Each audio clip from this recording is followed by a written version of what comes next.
What happens when a global conflict pushes engineering to its absolute limits? You get designs that leap off the page and into the realm of science fiction. The Second World War was a pressure cooker for innovation. Every country was desperate for an edge. This desperation led to some of the most brilliant and sometimes unhinged military concepts ever conceived. Imagine a bomber that could skip across the atmosphere like a stone on a pond to strike a city on the other side of the world. Picture an aircraft carrier carved from a massive iceberg. Think of a tank so large it needed naval cannons for its main guns.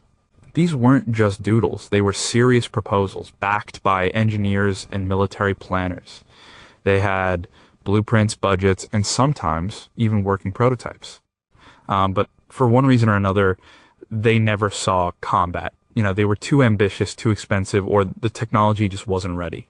And in some cases, the war ended before they could be finished. So what were these incredible machines? How close did they come to reality? And what does their failure tell us about the line between genius and madness? Number 17, could you really make a Jeep fly? The idea seems like something from a cartoon. Take a standard army Jeep, a vehicle known for being rugged and reliable on the ground. Then attach a giant rotor and a tail to it. The goal was to drop this contraption from a transport plane. A pilot inside the Jeep would then auto-rotate it safely to the ground, just like a gyrocopter. Once it landed, he would jettison the flight gear and simply drive away. This was the Hafner rotor buggy. The concept was born out of a real problem for airborne forces in the 1940s. They could parachute troops behind enemy lines, but getting them vehicles and heavy equipment was a major challenge. And gliders were one solution, but they were large, vulnerable, and required a clearing to land. The rotor buggy, officially called the Blitz buggy or Malcolm rotoplane, was a British attempt to solve this. The project was managed by the Airborne Forces Experimental Establishment. The key designer was Raoul Hafner, an Austrian engineer who had pioneered helicopter design. The first test began in 1942. They started by just dropping a Jeep. To test its durability, they loaded a standard Willys MB Jeep with concrete and pushed it out of a Whitley bomber from about 8 feet up. It bounced, but survived. The next step was adding the flight components. They attached a large two-bladed rotor system and a tail with twin rudders. The cockpit was basic, with a few flight instruments installed on the Jeep's dashboard. The pilot had a control column that connected to the rotor head. Test pilot Flight Lieutenant I.M.D. Little was tasked with the dangerous job of flying it. The initial trials were done on the ground. The rotor buggy was towed behind a powerful vehicle, a Diamond T lorry, and then a supercharged Bentley automobile to see if it would lift off. It did, but it was incredibly unstable. The team reported severe vibrations. After modifications, they tried again. On November 16th, 1943, they did the first proper towed flight behind a Whitley bomber. The flight was terrifying. The Jeep shook violently, but Little managed to control it. More tests followed. The longest flight lasted around 10 minutes, reaching a speed of 150 miles per hour and an altitude of 400 feet. The pilot reported it flew better at higher speeds, but landing was a huge problem. It required a very specific technique to flare at just the right moment. Despite some successful auto-rotations, the concept was ultimately deemed impractical. The development of larger gliders, like the General Aircraft Hamilcar, which could carry a Jeep inside its fuselage, offered a much safer and more reliable solution. The rotor buggy project was canceled in 1944. It was a clever idea, but the execution was just too risky and unstable for real-world use. The one surviving prototype faded into history. What happened to the original blueprints and wind tunnel data from the rotor buggy tests? Did Raoul Hafner ever consider a civilian version of a flying car based on this design? And if the project had continued, what would the next version, a rototank, have actually looked like in flight? Number 16. What if a bomb was also a tiny, remote-controlled tank? Imagine a small, armored box on tracks, no bigger than a suitcase. It carries a heavy explosive charge. And it's driven not by a person, but by a soldier hiding in a trench hundreds of yards away using a joystick connected to a long cable. This was the Goliath tracked mine. It was a German invention, a pioneer in the field of remote-controlled ground vehicles. The concept was first developed after German forces encountered a small French prototype, the Véhicule Pommelé, in 1940. The German Army Ordnance Office saw the potential and ordered the Borgward Company to develop a similar vehicle. The goal was to create a disposable demolition machine that could be driven up to a tank, a bunker, or a minefield and detonated without risking a soldier's life. The first model, the SD-KFZ 302, was powered by two electric motors. It carried about 132 pounds of high explosives. The operator controlled it using a small control box with a joystick, which was connected to the Goliath by a 650-meter long triple-stranded cable. This cable spooled out from the back of the vehicle as it moved forward. It carried both the control commands and the electrical power. But the electric version had problems. It was expensive to produce, difficult to repair in the field, and its batteries had a very short operational life. So a new version was developed, the SD-KFZ 303. This model was powered by a simple two-stroke gasoline engine. It was cheaper, more reliable, and could carry a larger explosive charge, up to 220 pounds. Over 7,000 Goliath mines of both types were produced during the war. So why didn't it make it to the battlefield in a meaningful way? Well, it did, but its impact was minimal. It saw limited use on several fronts, but it was plagued with weaknesses. The control cable was its Achilles heel. It was vulnerable to being cut by artillery or even small arms fire. Once the cable was severed, the Goliath was dead in its tracks. Its speed was also an issue. It moved at only about 6 miles per hour, making it an easy target. And its armor was thin, just enough to protect it from rifle bullets. Anything heavier could disable it. Soldiers found them difficult to steer precisely under combat conditions, and their low ground clearance meant they often got stuck on rough terrain. While thousands were built, they never became a decisive weapon. They were more of a psychological tool and a nuisance. Allied troops who encountered them learned to simply shoot at the vehicle or aim for the control cable. After the war, the technology of remote-controlled vehicles was largely explored by other nations. The Goliath was a stepping stone, an early, flawed glimpse into the future of unmanned ground warfare. A book titled German Explosive Ordnance, published by the U.S. War Department after the war, details the technical specifications and operational weaknesses of the Goliath system. Did any operators ever try to use the Goliath for reconnaissance by attaching a camera instead of explosives? How many were simply abandoned on the battlefield because their control cables were lost or damaged?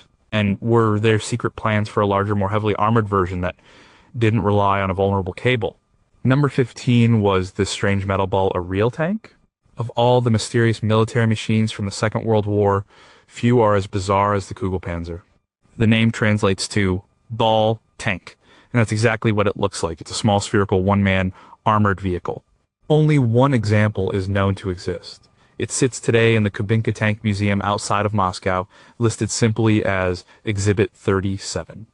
Its history is almost a complete blank. What little is known comes from Russian military historians who examined it after its capture.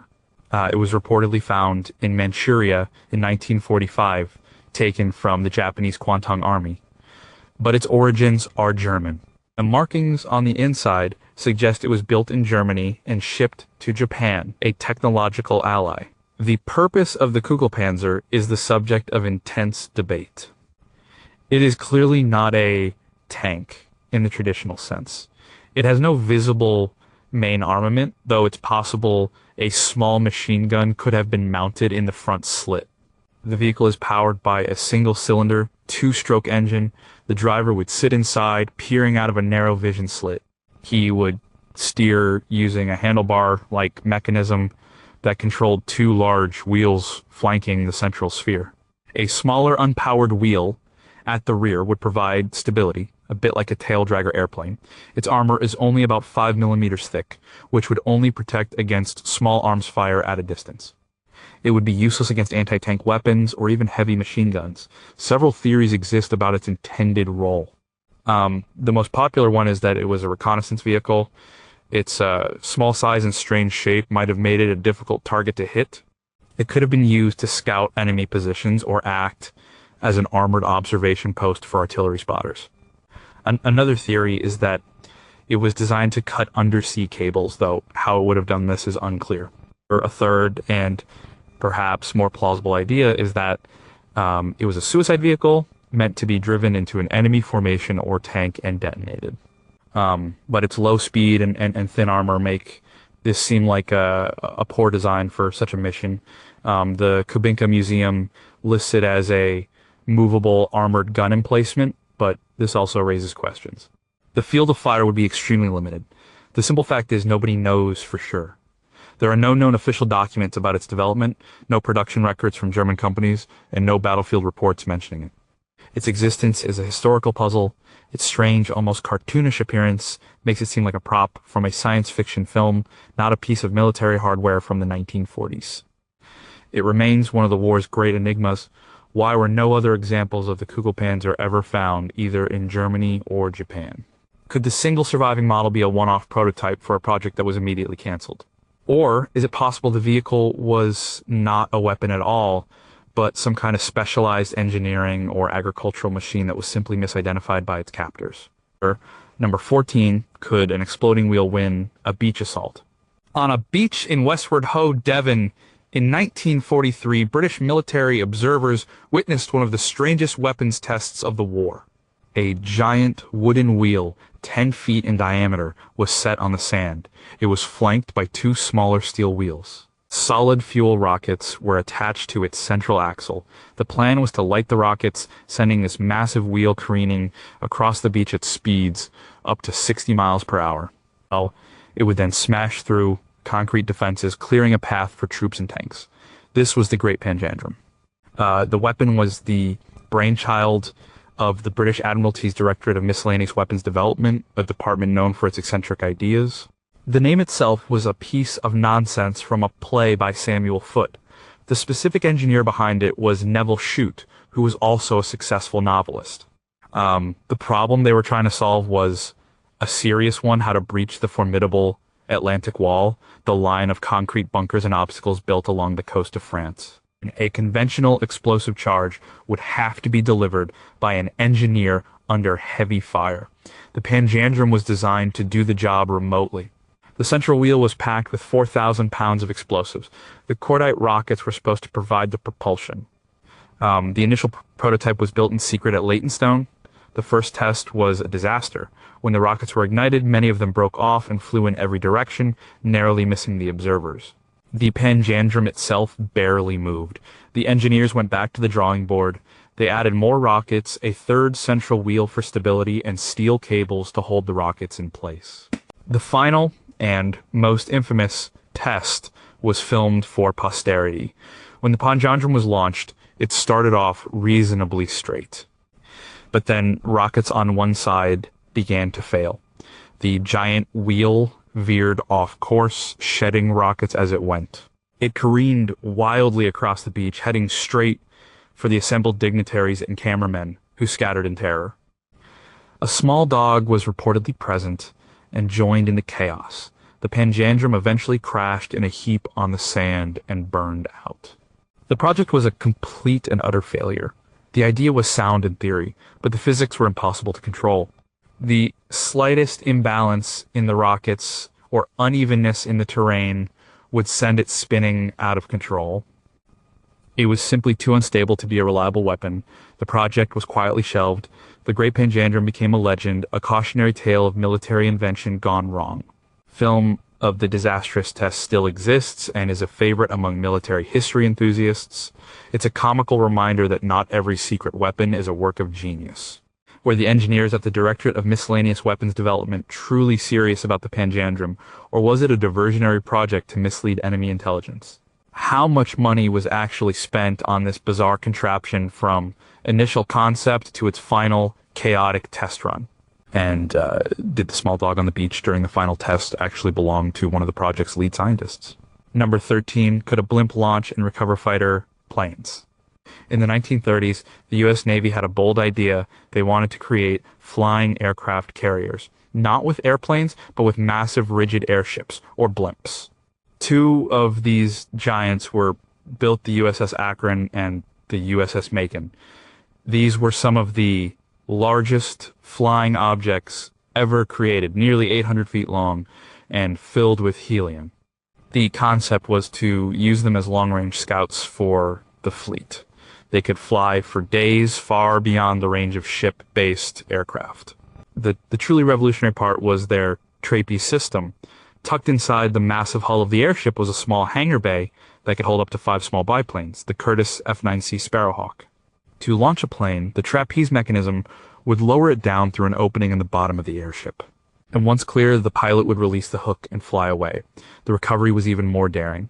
The pilot had to fly the Sparrowhawk up underneath the moving airship and perfectly align a hook on top of the plane's wing with the trapeze. Once hooked, the plane's engine was shut off, and the trapeze would lift it back up into the hangar. This wasn't just a theory, it worked. The Navy conducted dozens of successful launch and recovery operations with both the Akron and the Macon throughout the early 1930s. The pilots who performed these maneuvers were some of the most skilled in the world. The system allowed the airships to act as the eyes of the fleet, launching their own fighters for self-defense or to scout over the horizon. The program was detailed in many contemporary publications, including a 1933 issue of Popular Science, which marveled at the futuristic technology. So why did this program, which was a proven success, never see combat in World War II? The answer is tragedy and a shift in doctrine. The airships themselves were fragile. In April 1933, the USS Akron flew into a violent storm off the coast of New Jersey and crashed into the Atlantic. Only 3 of the 76 men on board survived. It was the deadliest airship accident in history. Less than 2 years later, in February 1935, the USS Macon also encountered a storm off the coast of California. It suffered structural failure and sank into the Pacific. This time the crew was better prepared with life vests, and 81 of the 83 crewmen survived. The loss of both flying aircraft carriers in weather-related incidents doomed the program. The Navy lost confidence in the large, rigid airships. At the same time, the development of conventional aircraft carriers was accelerating. Ships like the USS Ranger, the first purpose-built American carrier, were proving to be a much more durable and effective way to project air power.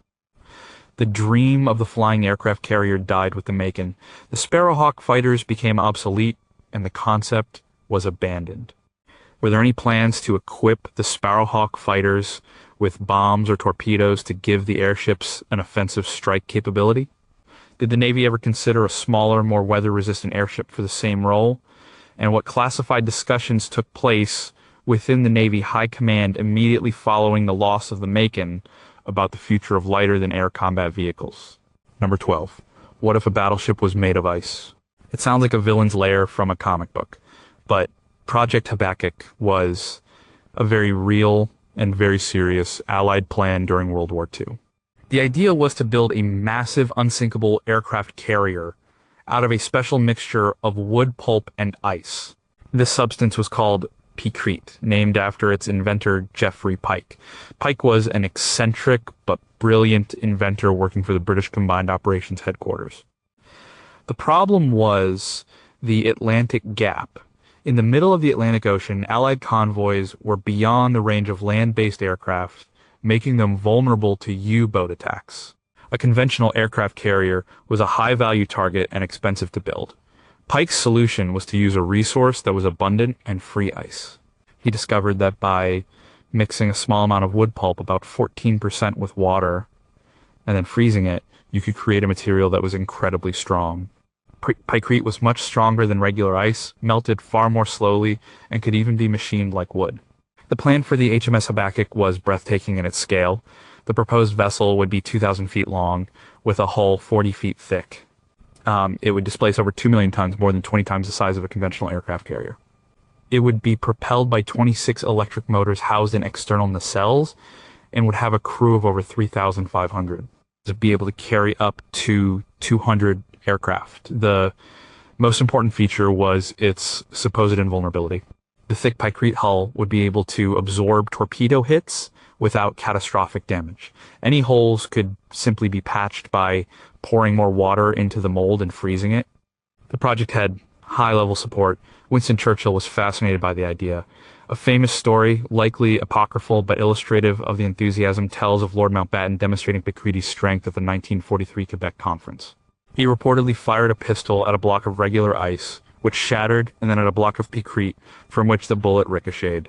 To test the concept, a 1,000-ton scale model was built in secret on Patricia Lake in Alberta, Canada.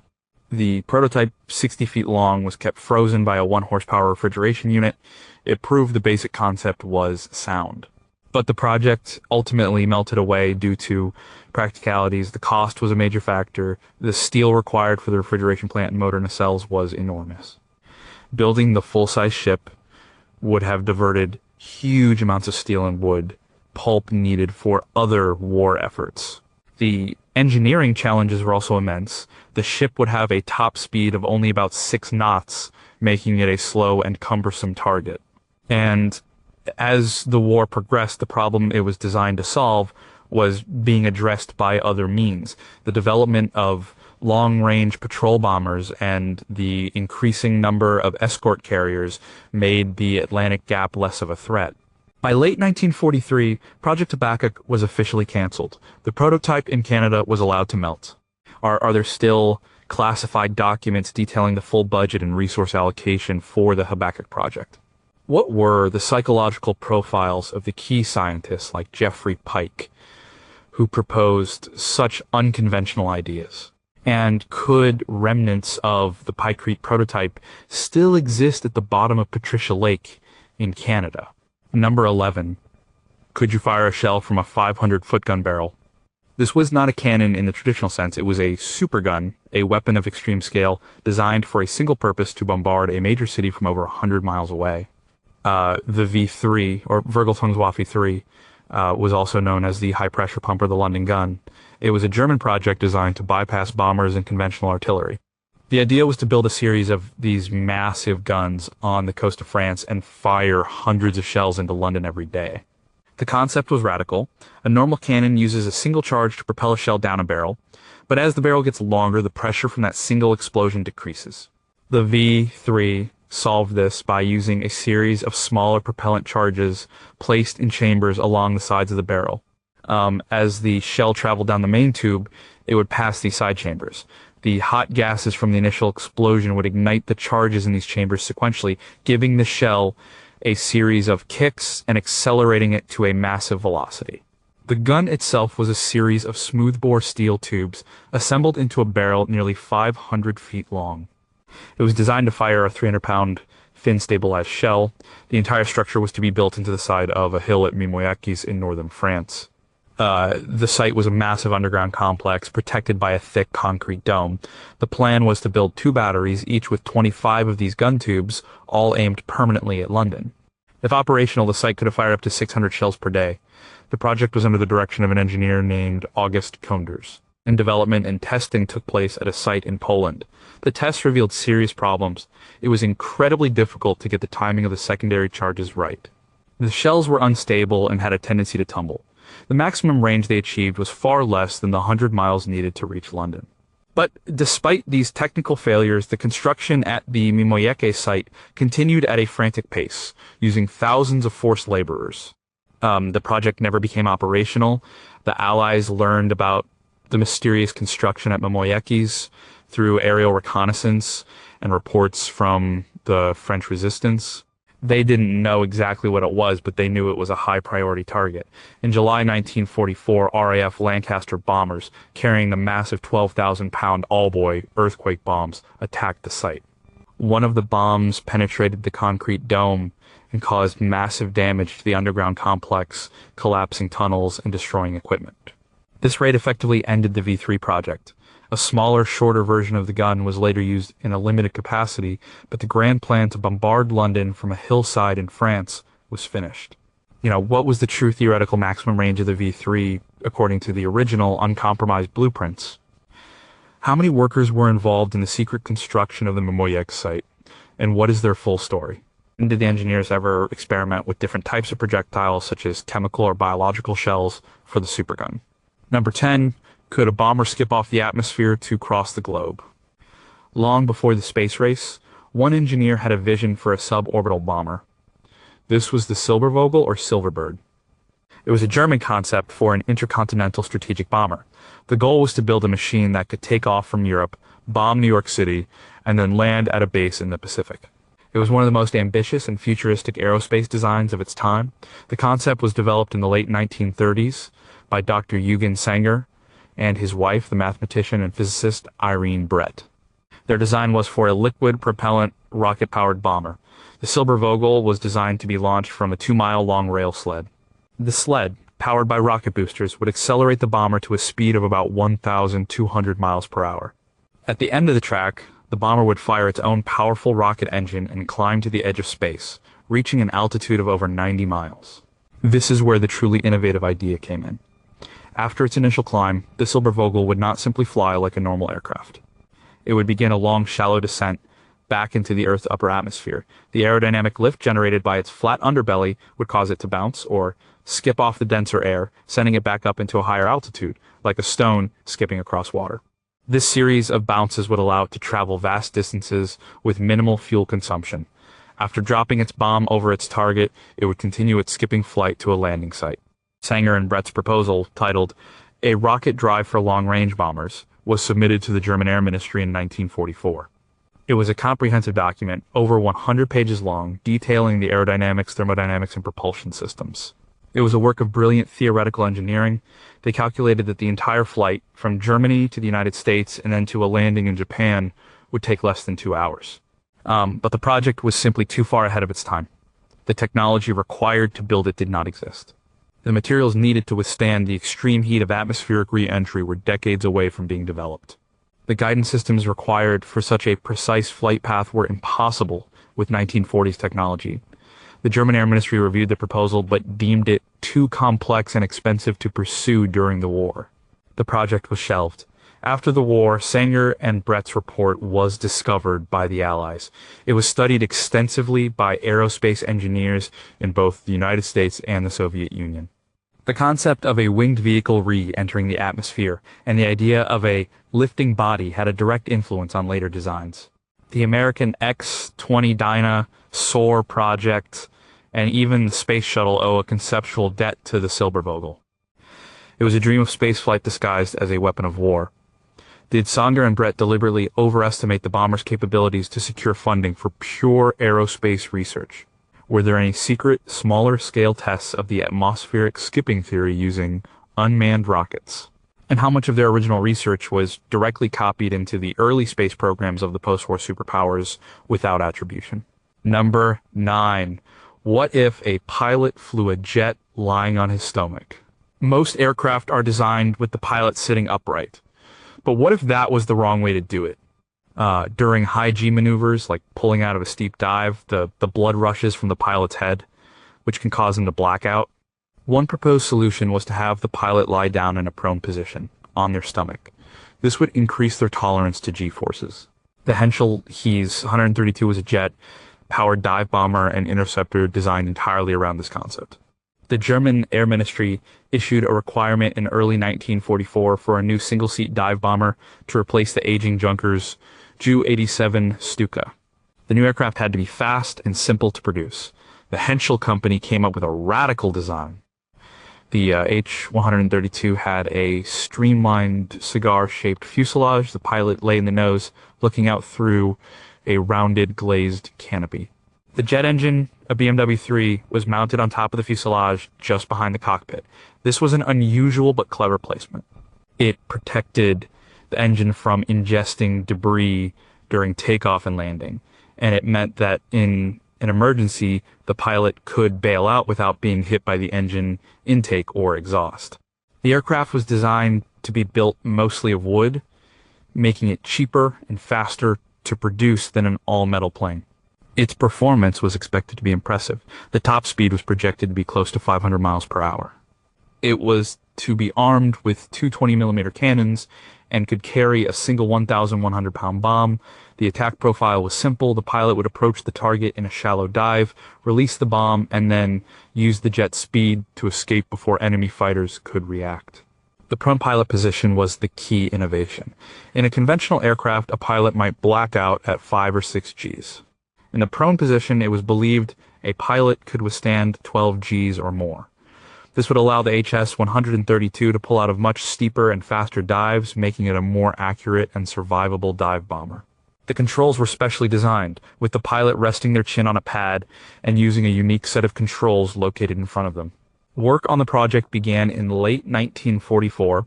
A production line was set up. Several prototypes were in various stages of completion. The H-132V1, the first prototype, was nearly ready for its maiden flight, but the war was drawing to a close. In April 1945, Soviet forces overran the Henschel factory where the prototypes were being built. They captured the nearly completed aircraft along with blueprints and components. The project ended there. No HS-132 ever flew. However, the concept of the prone pilot was studied after the war. The British built the Reed and Sigrist RS-4 bobsleigh, and the Americans built the Northrop XP-79, both experimental aircraft that used a prone pilot position. What were the long-term physiological effects on pilots who would have flown for hours in a prone position? Did the design include any special provisions for pilot comfort or escape in the event of a belly landing? And how much did the captured H-132 prototypes and data influence the design of early Soviet jet aircraft? Number 8. Could a fighter plane take off vertically from the back of a truck? In the later stages of the war, Allied bomber raids were devastating German airfields. A runway could be destroyed in minutes, grounding an entire air wing. This led to a desperate search for point defense interceptors, small, cheap fighters that could be launched from anywhere without needing a runway. The Bachamba 349 Natter or Viper was the most extreme of these designs. The Natter was less of an airplane and more of a manned surface-to-air missile. It was a tiny aircraft built almost entirely of wood. It was powered by a Walter HWK 109-509 liquid fuel rocket engine, the same type used in the Me-163 Comet. To get it off the ground, it was mounted on a vertical launch rail and boosted by 4 solid fuel rocket boosters that would burn out and fall away after a few seconds. The concept of operations was simple and brutal. When Allied bombers were detected, the Natter would be launched vertically. The pilot, who had very little control during the initial ascent, would be guided towards the bomber stream by ground control. As he got close, he would take over and aim the aircraft at a bomber. The Natter's main weapon was a battery of unguided rockets mounted in its nose cone. The pilot would fire the entire salvo of rockets into the bomber formation. After the attack, the plan was for the Natter to break apart. The pilot and the rear section containing the valuable rocket engine would both return to Earth on separate parachutes. The rest of the wooden airframe was considered disposable. The project was led by Erich Bacham. It was a high-risk, high-reward concept. The first unmanned test flights began in late 1944. There were numerous failures. Some Natters crashed immediately after launch, others broke apart in mid-air. But the team persisted. By early 1945, they were ready for the first and only manned test flight. On March 1st, 1945, test pilot Lothar Sieber climbed into the cockpit of a Natter M23. The launch seemed to go well at first, but seconds later, the cockpit canopy came off. The Natter pitched over and flew into the ground. Sieber was killed. The cause of the crash was never determined with certainty. It's believed the canopy failure may have knocked Sieber unconscious, or that one of the jettisonable booster rockets failed to release properly. Despite the tragedy, the program was not canceled. About 36 Natters were built, and a small operational unit was formed. But they never saw combat. The war ended before the Natter could be used. It remains a fascinating and terrifying example of a weapon born of desperation. The design prioritized speed of production and lethality over pilot safety. It was a last-ditch effort that pushed the boundaries of what a fighter aircraft could be. Was the Natter's parachute recovery system for the engine and pilot ever successfully tested in a live drop? How did the test pilots selected for this high-risk program feel about flying a partially reusable, vertically launched rocket? And are there any undiscovered launch sites or buried Natter components still remaining in the forests of Germany? Number 7. What if a fighter's wings were also its propeller? Imagine a fighter plane that could take off and land vertically, like a helicopter, but it didn't have a large, slow-moving rotor. Instead, its wings were also its propellers. This was the Focke-Wulf Treibflügel, or thrust wing. It was one of the most radical aircraft designs of the Second World War, a tail-sitter, VTOL vertical takeoff and landing interceptor. The Treibflügel was designed in 1944. Like the Natter, It was intended to be a point defense interceptor that didn't need a vulnerable runway. The design was revolutionary. It had no wings in the conventional sense. Instead, about a third of the way down the fuselage, there was a rotating collar. Attached to this collar were three large blade-like wings. At the tip of each of these wings was a small ramjet engine. To take off, the pilot would light the ramjets. The entire three-wing assembly would then spin up like a giant propeller, lifting the aircraft straight up into the air. Once airborne, the pilot would transition to horizontal flight. The spinning wings would act like a propeller, pulling the aircraft through the air at high speed. The projected top speed was over 600 miles per hour. The pilot would control the aircraft using rudders on the tail fins. The armament was to be two 30mm cannons and two 20mm cannons, making it a formidable opponent for any Allied bomber. The landing procedure was the most difficult and dangerous part. The pilot would have to slow the aircraft down and transition from horizontal flight back to a vertical hover. And then, looking over his shoulder or using a mirror system, he would have to carefully descend backwards to land on the four small wheels on the tips of his tail fins. It would have required incredible skill and nerve.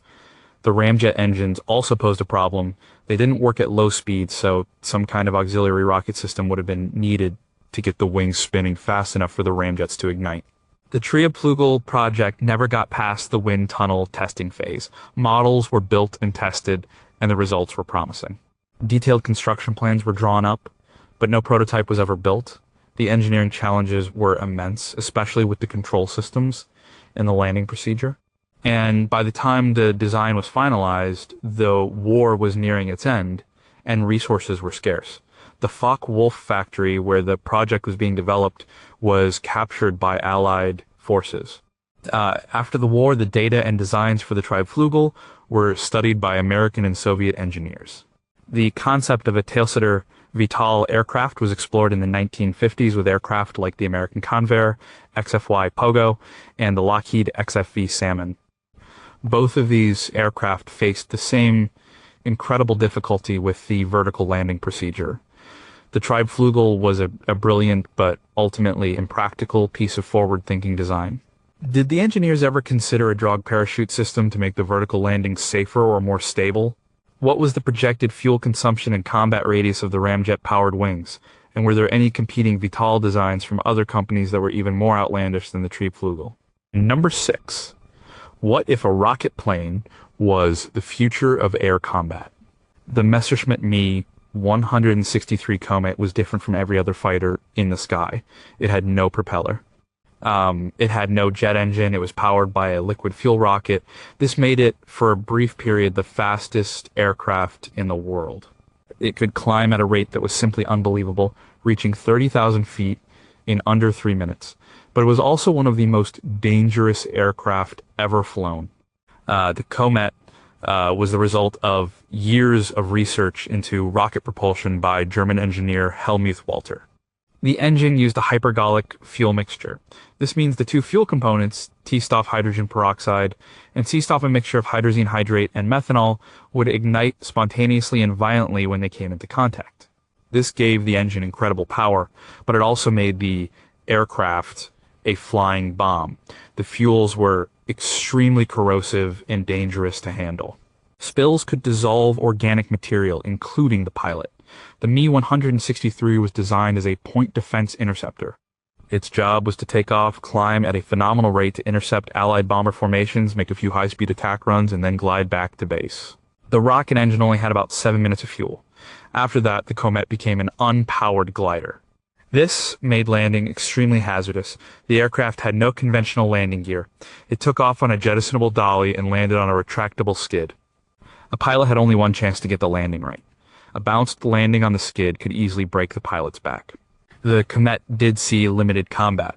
Starting in 1944, it was a terrifying sight for Allied bomber crews. And Me 163 could appear from nowhere, flash through the formation at over 500 miles per hour, and be gone in seconds. Its armament of two 30mm cannons was devastating, but its effectiveness was limited. Its high speed made it very difficult for pilots to aim and score hits. The bomber gunners found it almost impossible to track. but the Comet pilots often had only 1 or 2 passes before their fuel ran out.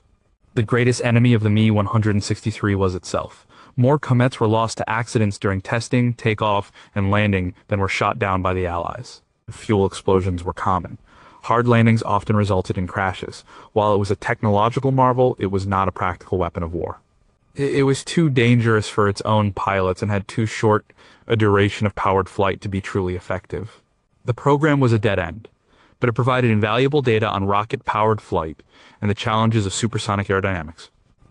A detailed account of its operations can be found in Me-163 Rocket Interceptor by Stephen Ransom. How many Comet pilots were seriously injured or killed in non-combat accidents compared to those lost in action? Were there plans to develop a less volatile fuel mixture for the Walter rocket engine, and what psychological impact did flying an aircraft filled with explosive, corrosive fuel have on the young men assigned to the Comet squadrons? Number 5. Could a single bomber level an entire city? As the war progressed, German aviation planners dreamed of a Earl bomber, an aircraft that could fly deep into the Soviet Union and strike industrial targets beyond the Ural Mountains. This led to a series of advanced long-range bomber designs. One of the most futuristic was the Arado E-5-155. It was a jet-powered flying wing bomber. The Arado company was given a contract in late 1943 to design a high-speed, long-range bomber capable of carrying a 4,000-kilogram bomb load. The design team, led by Dr. W. Laut, explored several different configurations. The one they settled on, the E-5-155-1, was a stunning piece of aerospace engineering that looked decades ahead of its time. It was a pure flying wing with no separate fuselage or tail.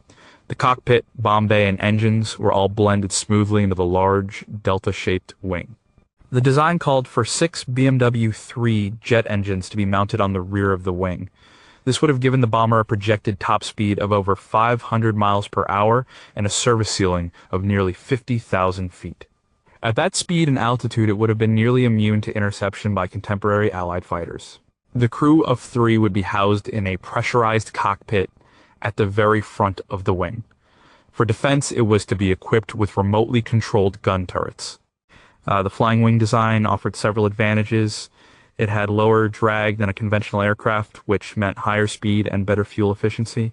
It also had a large internal volume for fuel and bombs, but it also presented significant challenges in terms of stability and control. In the 1940s, without the aid of modern computers and fly-by-wire systems, designing a stable flying wing was extremely difficult.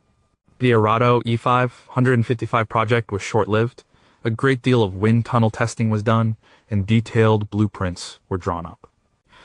But in late 1944, the German Air Ministry ordered all work on bomber projects to be stopped.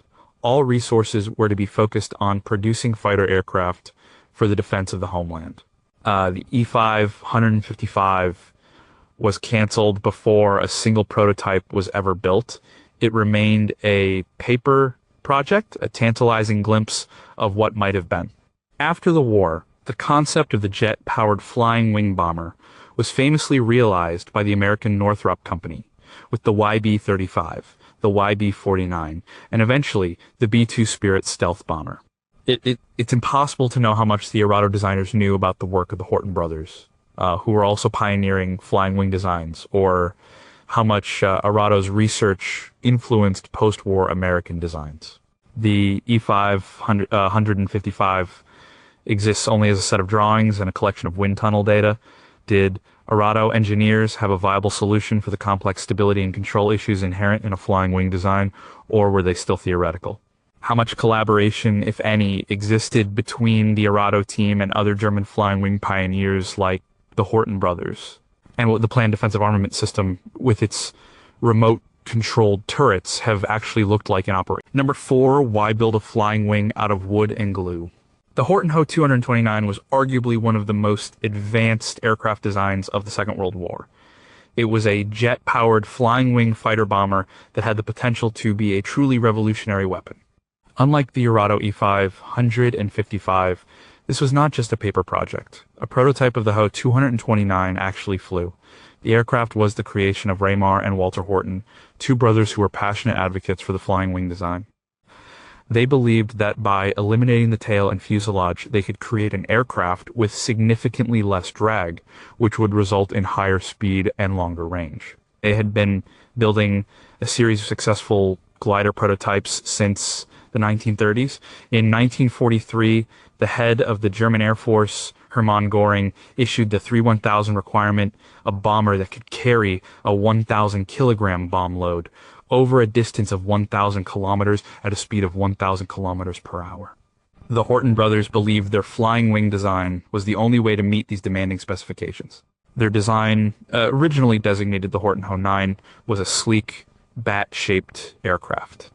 It was to be powered by two Junkers Jumo 4-jet engines, the same engines used in the Messerschmitt Me 262.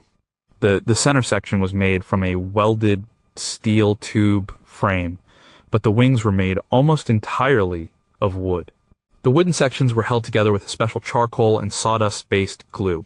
This was partly due to a shortage of strategic materials like aluminum, but the Hortons also believed the wooden construction could help absorb radar waves, giving the aircraft some stealth properties.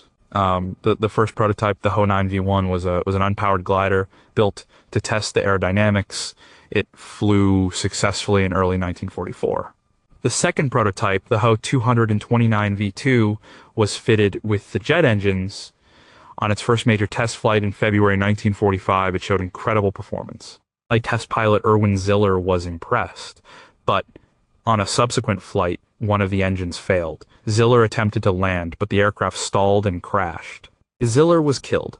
Despite the crash, the project was considered a success, and an order was placed for production. A third prototype, the V3, was under construction when the war ended. In April 1945, American troops from the V Corps of the Third Army captured the Friedrich-Roda factory where the Horton aircraft were being built. They found the nearly completed Ho-229V3, along with several other fuselages in various states of completion. The V3 was crated up and shipped back to the United States for study. It is now in the collection of the Smithsonian's National Air and Space Museum. The Ho-229 was a machine far ahead of its time. Its design has led to endless speculation about its potential as the world's first stealth aircraft. In 2008, the Northrop Grumman Corporation, builders of the B-2 stealth bomber, constructed a full-scale replica of the Ho-229 to test its radar cross-section. Their tests, documented in a National Geographic documentary called Hitler's Stealth Fighter, concluded that the Ho-229 would have been significantly harder to detect by British early warning radar of the era than conventional aircraft. Did the Horton brothers fully understand the radar absorbent properties of their charcoal-based glue, or was it a fortunate coincidence of material shortages? How would the aircraft have performed in combat if it had been mass-produced, especially against Allied jets like the Gloucester Meteor? And what other advanced designs were the Horton brothers working on in secret when the war ended? Number 3. What if you put an 800mm cannon on a railway car? The Schwerer Gustav, or Heavy Gustav, was the largest artillery piece ever built and used in combat. It was not a prototype that never made it. It was a fully realized weapon of immense proportions. However, its story belongs here because it was the precursor to an even more insane idea, putting a similar self-propelled gun on a tank chassis. But first, the Gustav itself, it was a massive 800mm railway gun built by the Krupp Steel Company. The gun itself weighed 1,350 tons. It fired shells that weighed over 7 tons to a range of nearly 30 miles. It was designed specifically to destroy the concrete fortifications of the French Maginot Line. The gun was so large it had to be transported on a specially built double-track railway.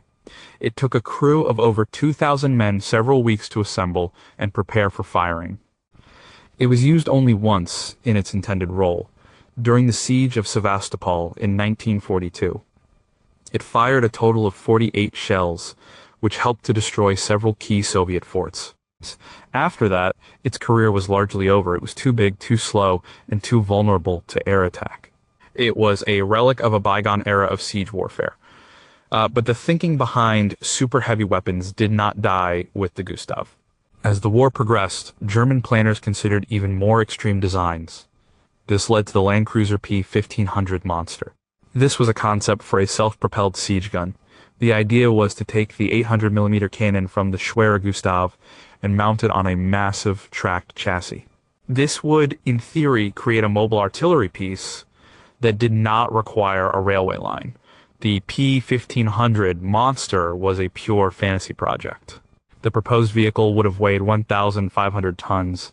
It would have been powered by 4 submarine diesel engines. Its armor would have been up to 250mm thick. In addition to the main 800mm gun, it was supposed to carry 2 smaller 150mm howitzers and multiple anti-aircraft guns. The crew would have been over 100 men. The sheer scale of the project was mind-boggling. It was less of a tank and more of a mobile land fortress. The project was proposed by Krupp in late 1942, but it was quickly canceled by the Minister of Armaments, Albert Speer, in early 1943. The reasons were obvious. The P-1500 was completely impractical. It would have been so heavy it would have destroyed any road it drove on and collapsed any bridge it tried to cross. It would have been incredibly slow, making it an easy target for Allied bombers. The logistical effort to fuel, arm, and maintain such a beast would have been impossible. And the resources required to build just one, the steel, the engines, the manpower, would have been better used to produce hundreds of conventional tanks. The P-1500 Monster never progressed beyond some initial design sketches. It was a weapon that could not, and should not, have been built. Was the P-1500 a serious proposal, or was it a deliberately absurd concept created by engineers to show the impracticality of such super heavy designs? How would such a vehicle have been transported from its factory to the front line? And did any other nation's engineers, even in their wildest dreams, ever sketch out a design for a land vehicle of this magnitude? Number 2, could a tank weigh as much as a naval destroyer? If the P-1500 Monster was a mobile siege gun, the Landkreiser P-1000 Ratte was intended to be a true land battleship. The name Ratte, or Rat, was a cynical joke for a vehicle of this size. At a proposed 1,000 tons, it would have been the largest tank ever conceived, dwarfing every other armored vehicle in history.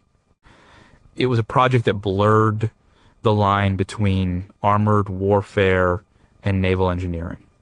The idea for the Ratte was credited to Edward Grote, a German engineer who had worked on tank designs for the Soviet Union in the 1930s.